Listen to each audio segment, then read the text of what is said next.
Good morning, everyone. First of all, I would like to thank a lot Professor R.K. Dhiman, Director SGPGI, and Professor Uday Ghosal, Head of Department Gastroenterology and Faculty in Charge Research, and my lifetime mentor and my PhD guide. So grateful for the opportunity for the talk on the occasion of the Foundation Day of the Gastroenterology Department, SGPGI Lucknow, which is my alma mater, and so proud alumni member of our gastro department. Thanks to all faculty members and staff of the department. It's truly honor to be here and share about my journey as a biomedical scientist in neurogastroenterology and motility. Here is my outline for today's talk. I have split my talk into two parts, each focusing on a different aspects of my journey. In the first half of my talk, I will share my experience at SGPGI in India, where I pursued my doctoral program under the guidance of Professor Uday Ghosal. I will talk about the challenges I faced, the skills I developed, and the opportunities I had to work with some of the best clinical scientists in the field. In my second half of my talk, I will discuss my journey in United States as a postdoctoral researcher and faculty member at the University of Nevada, Reno School of Medicine. I will share into my experience working with Professor Singhil Rowe and Professor Kenton Sanders, who lead one of the best gut motility research centers in the United States. I will share my insights on how this experience had saved my career and helped me grow as a researcher and as a person. So after completing my master's in biotechnology in 2009, I got more insight working in biomedical research field. I qualified the exam, that is the Indian Council of Medical Research, which provided the fellowship during the doctoral program in medical research institutes. And the SGPGI is one of the best medical institutes in India, and I was fortunate to get Professor Ghosal's lab, SGPGI, in GI Physiology and Pathophysiology lab at Department of Gastroenterology in 2009. I still remember I met with Professor Ghosal, who mentioned that I had a less than 1% chance to joining his lab. However, I was determined to join the clinical department and gain a deeper understanding of disease physiology and pathophysiology.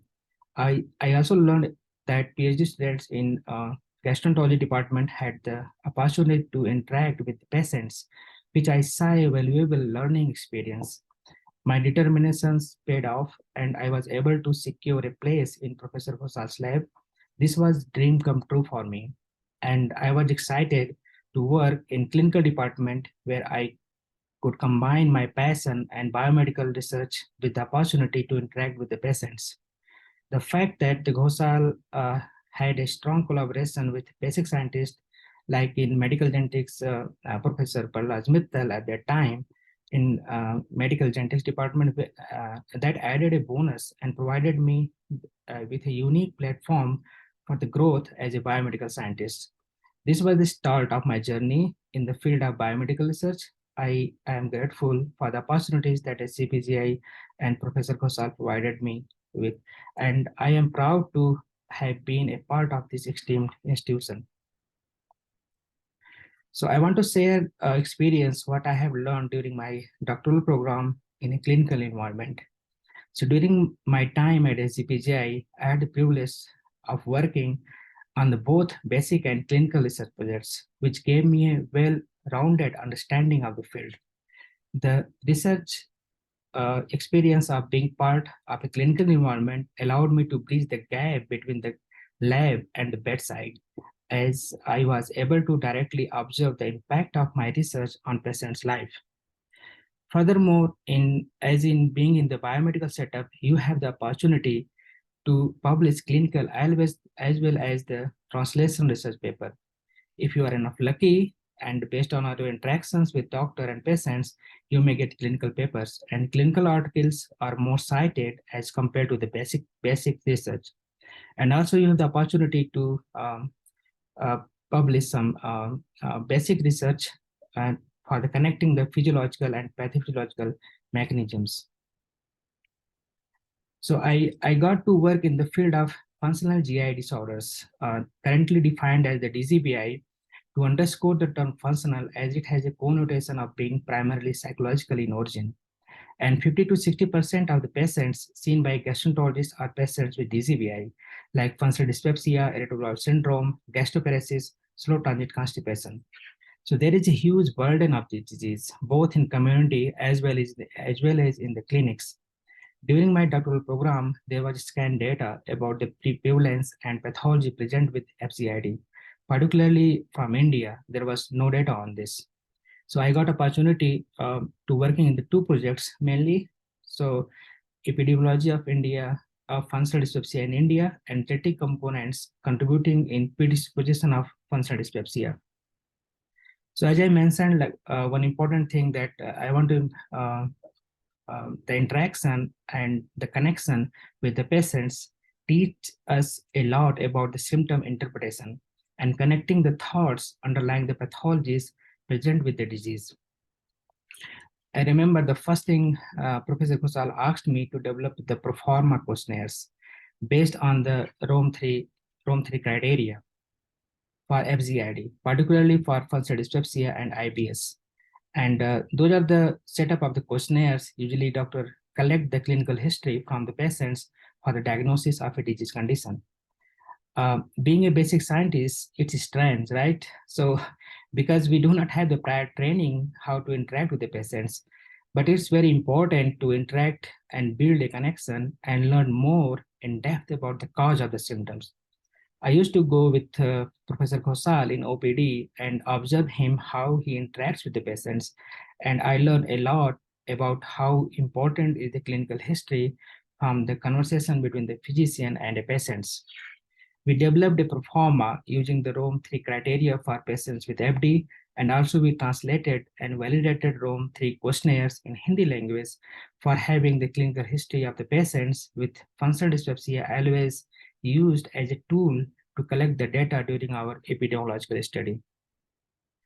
So I had the privilege of participating in a groundbreaking study on the prevalence of FZIDs in rural northern India. This was the study area in Jaunpur, Uttar Pradesh. And this was a huge study. And this was the first epidemiological study in rural northern India for FCID using the Rome 3 criteria. And what we found that overall prevalence of the FCID was 21.7%. And with the only dyspepsia prevalence was like 14.9. Only IBS was 4.1, and only and dyspepsia and IBS overlap was 4.1%. So during my doctoral program study, I worked in GI pathophysiology and motility lab. So I got extensive exposure and clinical insight for FCID and motility disorders. I got involved in several projects related to functional dyspepsia, relating some genetic variants, and might be responsible for imposing high risk or protective for functional dyspepsia based on the major pathophysiological mechanisms. And with the key questions that how the genotype and phenotype correlated.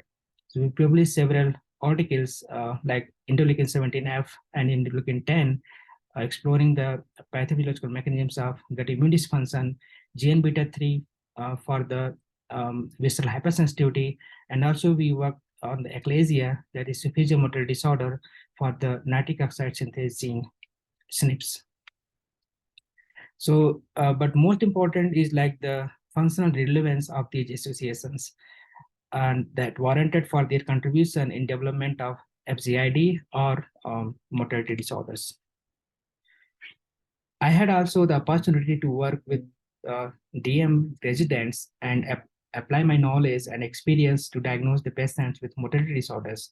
I was able to gain hand-on experience with cutting-edge techniques such as high-resolution esophageal manometry, 24-hour pH impedance monitoring, which helped me to accurately diagnose patients with GERD. And this collaboration and hands-on experience led to several clinical publications, allowing me to make meaningful contribution to the field and expand my expertise in the area. As a biomedical scientist, one thing I want to emphasize, like getting the regular publication in the field is the key. And people will know better about your contribution in the field and recognition within the scientific community. And you will have the better chance to be hired for the further career steps. So the key message here is that regular publication is critical for advancing your career as well as the biomedical scientist. So in the second half of my talk, I will share into my experiences and insights from my time in the United States, and I learned from working with such esteemed leaders in the field. After gaining extensive experience and knowledge in field during my doctoral program at SGPGI, I was ready to take advanced research in the field of GI motor disorders. So this led me to an exciting opportunity to join the lab of Professor Ken Sanders and Professor Sengilo, who were the leaders in the field of the gut motility research. And this was a major milestone in my career and allowed me to further expand my horizons and contribute to the field in a new and innovative ways. So here is the brief notes during my postdoctoral fellowship. So advancing the research um, of the regulatory mechanisms of the GI motility disorders and cellular remodeling of the KIT positive cells, that is tyrosine kinase, that is essential for the interstitial cells of Cajal, which has a major contributor for the gut motor functions for the making the pacemaking activity. And also pancreatic progenitor cells, and those are the major source for the insulin producing beta cells. So KIT signaling is important there also.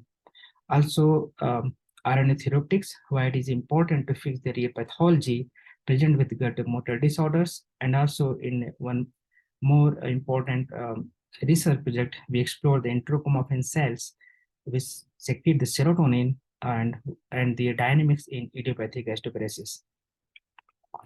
So I will share two remarkable studies. I had the opportunity to contribute to some groundbreaking studies in the United States. So one of the most notable study I was a part of was exploring the mechanisms behind the microRNA dysregulation in interstitial cells of Hall and beta cells that lead to the diabetic gastroparesis and slow transit constipation. And our findings showed that the depletion of the microRNA 10B leads to the development of gastroparesis and slow transit constipation and diabetes. And we found that restoring the microRNA 10B reversed these disease states, indicating that it could be a potential therapeutic target for the patients suffering from diabetic gastroparesis. And we wrote a review article with Professor Ghosal that for the most recent discoveries on enterochromaffin cells dynamics in gut physiology and pathophysiology. And we published it in JNM last year. As specialized into enteroendocrine cells, enterochromaffin cells produce up to like 95% of the total body serotonin and coordinate luminal and basolateral communication in the GI tract. And EC-cell affect a broad range of gut physiological process, like from the motility, absorption, secretion, mechanosensation, and pathology includes gut microdysbiosis, barrier dysfunction, visceral hypersensitivity, immune dysfunction, or neuroimmune interaction, and altered gut-brain interaction. Further, we took another groundbreaking study characterizing the functional role of the enterochromaffin cells in idiopathic gastroparesis and slow transit constipation. And in a brief summary, I want to conclude this study. But we found that enterochromaffin cell depleted mice, if there is like the serotonin deficiency, the mice develop the delayed gastric emptying and also slow transit constipation. And these enterochromaffin cell depleted mice has reduced mucosal serotonin and displayed a delayed gastric emptying and also impaired colonic motility. And these motility alterations were rescued by the intragastric administration of the serotonin. And furthermore, we found that patients with idiopathic gastroparesis had the significant reduction of the antrum hypestic content and also the enterochromaffin cells in idiopathic gastroparesis, and which positively correlate with the gastric emptying rate at 2 hours and 4 hours. So this study uncovered a potential mechanistic link between the serotonin deficiency and idiopathic gastroparesis. And this study suggests that examining the gastric biopsy for serotonin content may be a potential complementary step for the diagnosis and prognosis and treatment for idiopathic gastroparesis. So here are the key publications I contributed in the field of neurogastroenterology mortality, and why I'm showing here that because having a strong publication record is of utmost importance. And not only does it showcase your expertise and contribution to the field, but it also opens up numerous opportunities. In the United States, a good publication record can significantly increase your chance of receiving fund, like the National Institute of Health, like R01 grant, which and these fundings are very important to establish your own lab and propel you on an independent research path. Also, having good publication record, I earned my outstanding one visa based on the contribution to the field of neurogastroenterology and mortality. And moreover, a good publication record can also increase your chances of being hired for the further career steps. So it demonstrates your expertise and experience in your field. And also it is not only important for the personal growth, it also helps you to make a significant impact on the scientific community. So the journey of my doctoral program at SGPGI has been transformative, one that has helped me lay the foundation for my career as a researcher in field of neurogastroenterology mortality. It has taught me to stay curious and to pursue what I love and to love what I do, and being fearless and a willingness to expand my horizons have been key in my success so far. As a researcher, it is crucial to understand the importance of listening to patients and understanding their clinical history. And listening to patients can provide valuable diagnostic insights and deeper understanding of the pathologies. In the future, a better understanding of pathologies and cellular defects associated with them will be the key developing effective therapeutic approaches. But it is important to keep in mind that clinical outcomes are more important compared to the mechanistic parameters alone. So I would like to thank Role member, particularly Professor Single Row and Professor Ken Sanders, and funding agency, particularly NIH and Rossview Therapeutics, and collaborators from Stanford University, Flinders University at Australia, and my mentor, Professor Uday Ghosal, for all-time supports for the clinical insights and leadership in the field. Thank you for having me today and for joining me on this journey. Thanks again, Professor Dhiman, Professor Ghosal, providing me this opportunity. Please email or tweet me for any questions. Love to connect and discuss. Thank you so much. Thanks a lot.